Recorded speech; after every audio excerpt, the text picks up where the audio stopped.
साथियों, इस साल 16 जनवरी से शुरू होकर अप्रैल महीने के अंत तक भारत का वैक्सीनेशन कार्यक्रम मुख्यतः केंद्र सरकार की देखरेख में ही चला।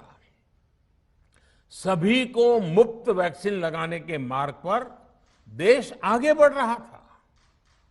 देश के नागरिक भी अनुशासन का पालन करते हुए अपनी बारी आने पर वैक्सीन लगवा रहे थे। इस बीच कई राज्य सरकारों ने फिर कहा कि वैक्सीन का काम डिसेंट्रलाइज किया जाए और राज्यों पर छोड़ दिया जाए। तरह तरह के स्वर उठे, जैसे कि वैक्सीनेशन के लिए एज ग्रुप क्यों बनाए गए। दूसरी तरफ किसी ने कहा कि उम्र की सीमा आखिर केंद्र सरकार ही क्यों तय करे। कुछ आवाजें तो ऐसी भी उठी कि बुजुर्गों का वैक्सीनेशन पहले क्यों हो रहा है। भांति भांति के दबाव भी बनाए गए।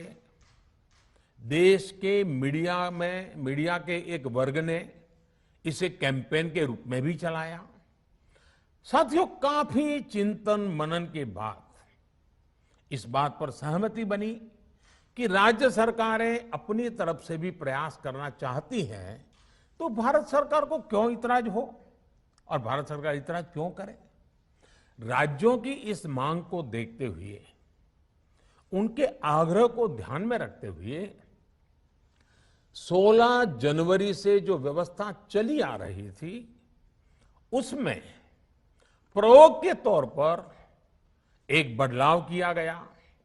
हमने सोचा कि राज्य ये मांग कर रहे हैं, उनका उत्साह है, तो चलो भाई 25% का काम उन्हीं को सुपुर्द कर दिया जाए, उन्हीं को दे दिया जाए।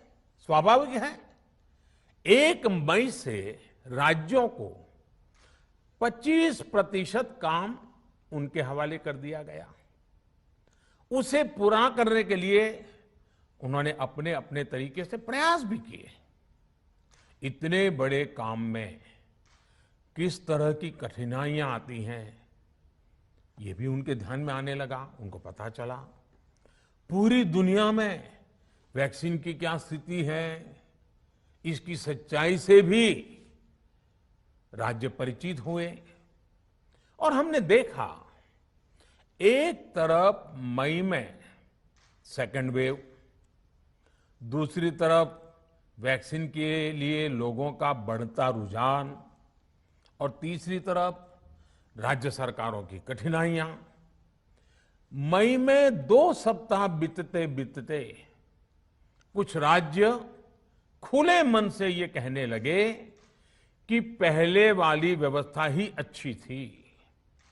धीरे धीरे इसमें कई राज्य सरकारें जुड़ती चली गई। वैक्सीन का काम राज्यों पर छोड़ा जाए। जो इसकी वकालत कर रहे थे, उनके विचार भी बदलने लगे। एक अच्छी बात रही कि समय रहते राज्य पुनर्विचार की मांग के साथ फिर आगे आए। राज्यों की इस मांग पर हमने भी सोचा कि देशवासियों को तकलीफ ना हो, सुचारू रूप से उनका वैक्सीनेशन हो।